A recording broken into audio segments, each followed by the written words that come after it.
does this look like for me now? Every month or so, I reevaluate what I'm doing and spending my time on in these 5 categories.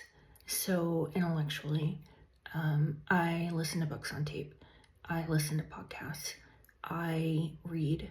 I certainly do not watch the news, but I feed my brain with good content. Physically, I've gotten much better, also with the help of caregivers, of being able to do range of motion exercises, stretching, right? Like I remind myself in the middle of the day that I need to stretch and take a break, and I need to drink water. And so I try to do the things that I can to the best of my ability so that physically my body is doing as good as it can. Socially, I've developed friendships, which I hadn't had for a very long time. I've developed meaningful and amazing friendships with women who bring a lot of positivity and hope into my life. Emotionally, I've started doing things that bring me joy. I put an application in to be the Miss Wheelchair Alaska USA, and now I'm doing all this advocacy work. And emotionally, that brings me a lot of meaning, and it reunites me with who I used to be when I was working and able to work.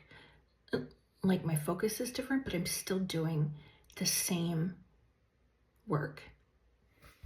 And spiritually, I'm not doing as well in this area. And honestly, like I'm talking about these 5 areas, like it should all be perfect, and it won't be, right? Like things go up and down in different areas. Sometimes I'm doing better with others. Sometimes I'm completely missing the mark on a couple of them, and then I have to reevaluate. But spiritually, I think what I've been doing is connecting with women in my church, and I'm trying to live out my values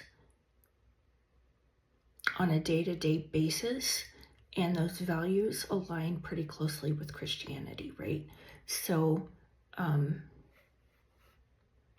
even though I don't go to church all the time or as regularly as I want to, I try to act, and I try to live out the values that I've been taught through my faith.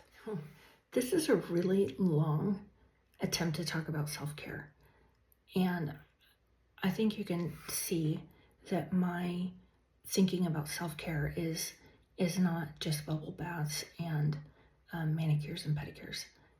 Those things are great, but they don't fill your cup. And doing things and thinking about things that do fill your cup are more profound and more long-lasting. That's how we take care of ourselves. And when we're doing things, maybe not the things that able-bodied people are able to do, but the things that we can do that align with those values,